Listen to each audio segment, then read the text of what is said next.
Winson McCay was eminently an artist. I mean, that's what he loved more than anything else. And people have asked me often why he didn't proceed with this business and go into on a production basis and make it a big business out of it. And my only explanation for that is that I could never conceive Winson McCay doing it, because he got so much pleasure out of just doing the drawings that I just couldn't conceive him sitting in a room with 10 or 15 artists doing work that he just loved to do. So that to me, it was just simply out of the question. He just never gave it a thought, I don't think. I never heard him talk about like going into to a proposition where he visualized it being in what we know Walt Disney is now. You know, never anything like that. He just did it because he enjoyed doing it. I can remember ever since I was a little kid, I used to make little theatrical sets, you know, and engines and things. So that when I came to Sheepshead Bay in about 1906, I got wind of a boy in the school in Sheepshead Bay, 98, and his father was quite a celebrated artist. And when I found out about that, the boy and I became very good friends. I saw to that.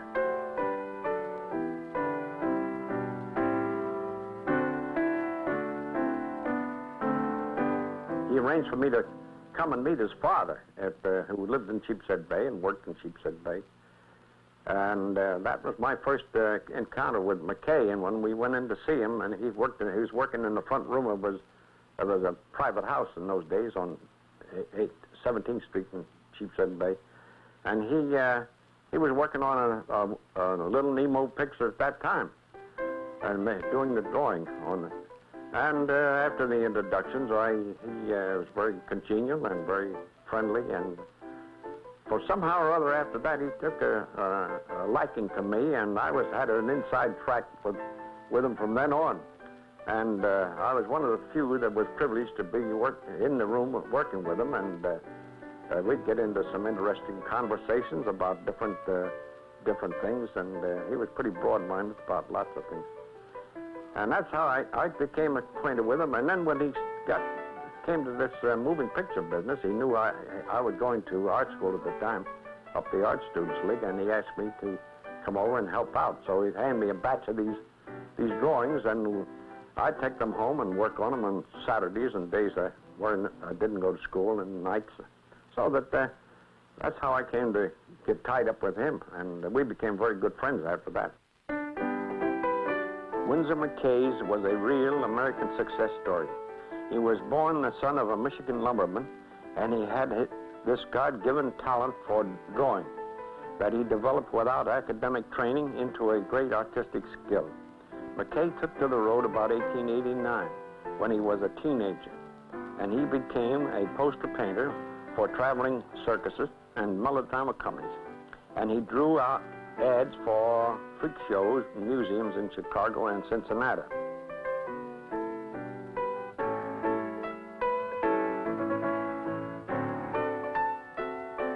Eventually, Winson McCay became famous for his newspaper comic strips, the most popular being Little Nemo in Slumberland, which began in the New York Herald in 1905. Little Nemo in Slumberland was an immediate success around the world, and it raised the comic strip cartoon to the level of fine art by virtue of McCay's unsurpassed virtuosity of draftsmanship and imagination.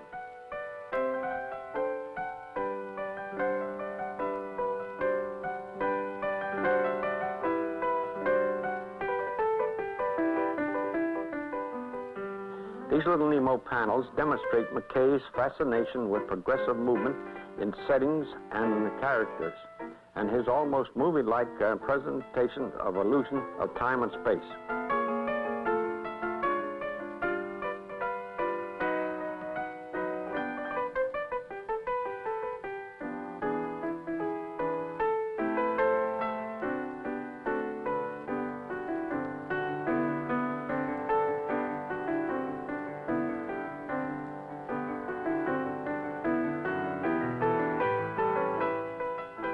McCay's energy and drive enabled him in 1906 to devise and star in his own unique vaudeville act, in which he toured for 11 years, whenever his newspaper commitments allowed.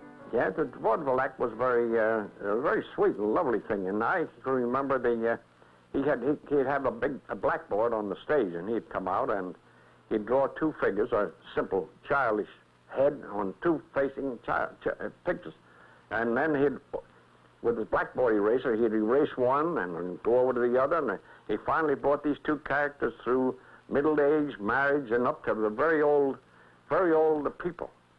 And it was quite a thing, and I remember that particularly the Victor Herbert's Sweet Mystery of Life was the theme song that went all through this thing. That's right. They made a bet that they'd do this animated cartoon. I don't know how serious the bet was, but anyhow, that's what the story went. And so he started out on this, and probably more or less of a novelty act, you know. He had no intention of going into a business, because nobody was doing any of that work at that time, you know. That's McCay at the drawing board. That's Winson McCay's hand drawing some of the characters from his comic strip Little Nemo in Slumberland. This film, made in 1911, was used as a prologue to McCay's first animated cartoon. It was called Little Nemo, and it contains the most beautiful, flowing, and well-timed animation ever drawn before the Walt Disney Studios came on the scene about a dozen years later. He was a very fast worker and a very skilled draftsman. Those are supposed to be his friends, but they're really actors, and this scene was filmed at the Vitagraph Studios in Brooklyn.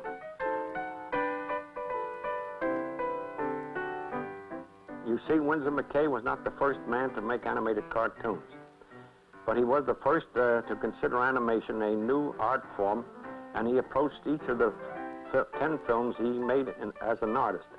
For example, he preferred to do all the drawings in this film by himself without resorting to shortcuts. And there were over 4,000 separate drawings used to make these characters move.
Well, this is very, very interesting. I haven't seen this in probably 60 years, but this is one of the first. This is drawing number 336 of the Gertie series that Winson McCay made, and I happened to work on them. I did the background here, the rocks and stones and things like that, and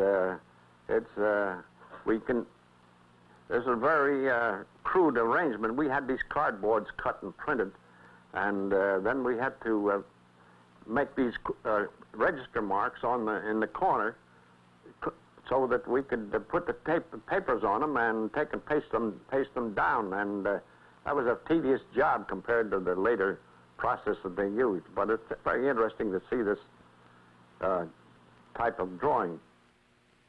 This is a rice paper that had a very nice tooth to it, and it took the drawings very, very well. But it was a long, drawn-out process.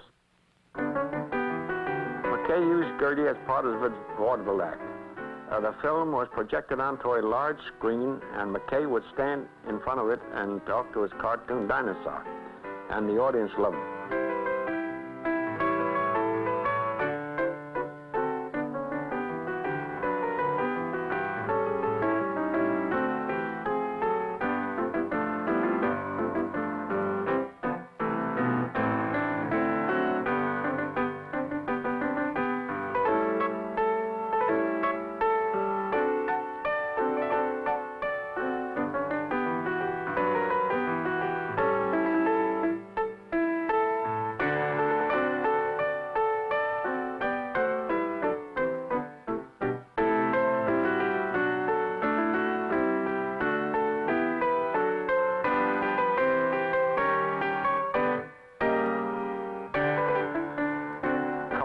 Out, Gertie, and make a pretty bow.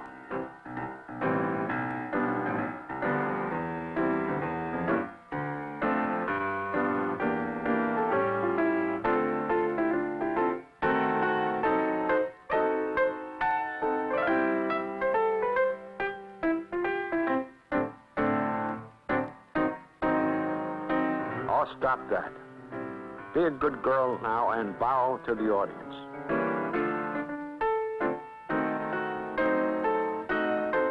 Thanks. Now raise your right foot.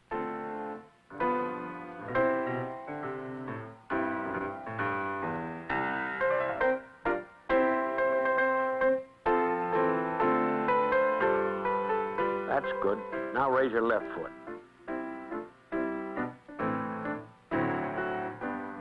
Never mind that sea monster, Gertie. Raise your left foot.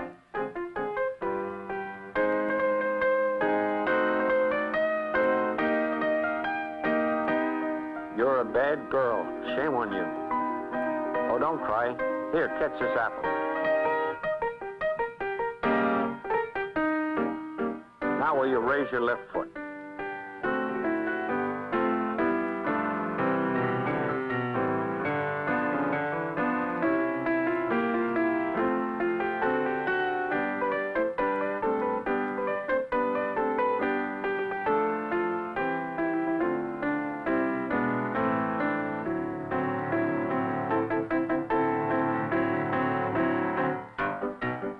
Gertie, don't hurt Jumbo.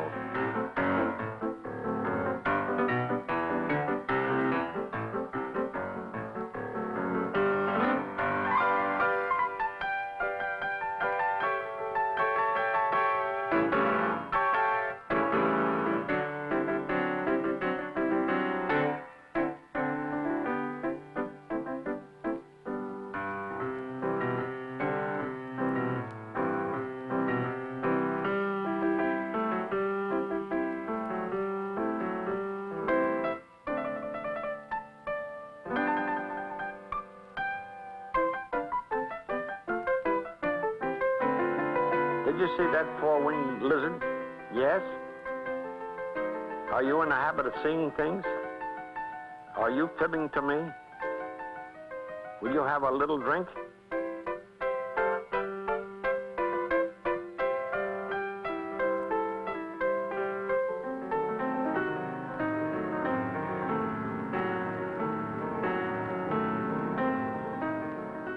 Gertie will now show that she isn't afraid of me and will take me for a ride. Alley up.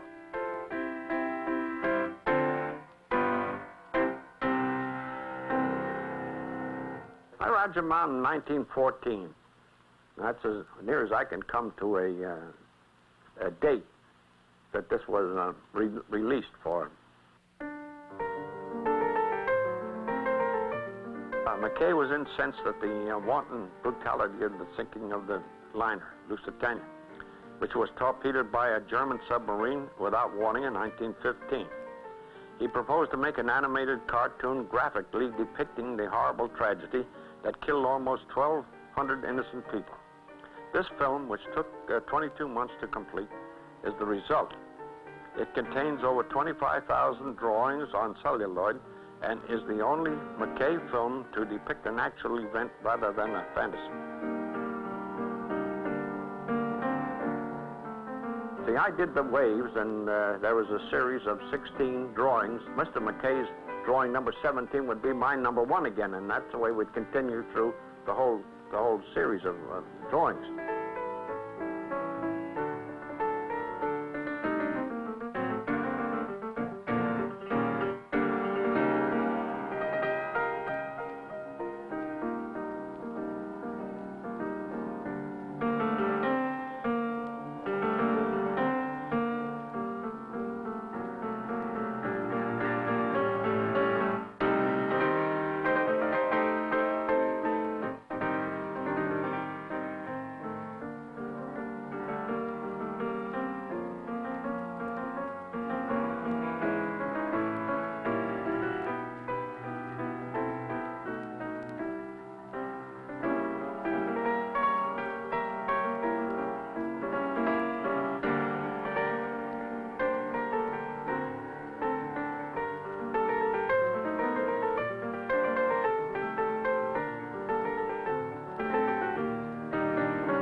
Before the Sinking the Lusitania film was in, I went to Philadelphia. I got signed up with an art service in Philadelphia, and I was down there for several years. And I had to. I didn't know exactly what was going on as far as the film went. And when I came back, then I used to visit McCay regularly, you know, and until his death. Which was very sudden and happened 1934, if I recall. While I was doing, I went to work again as an advertising artist here in New York until I decided to go on the racetrack with my father. And I was with him for 30 years, and during that time I did very little work in the art line. I never was interested in that kind of tedious work. That was too much for me. I put in all the time I wanted to put in on animation. And I probably was simplified a lot since my days, and maybe but easier, but I just didn't understand why anybody would want to make 10 or 15,000 drawings.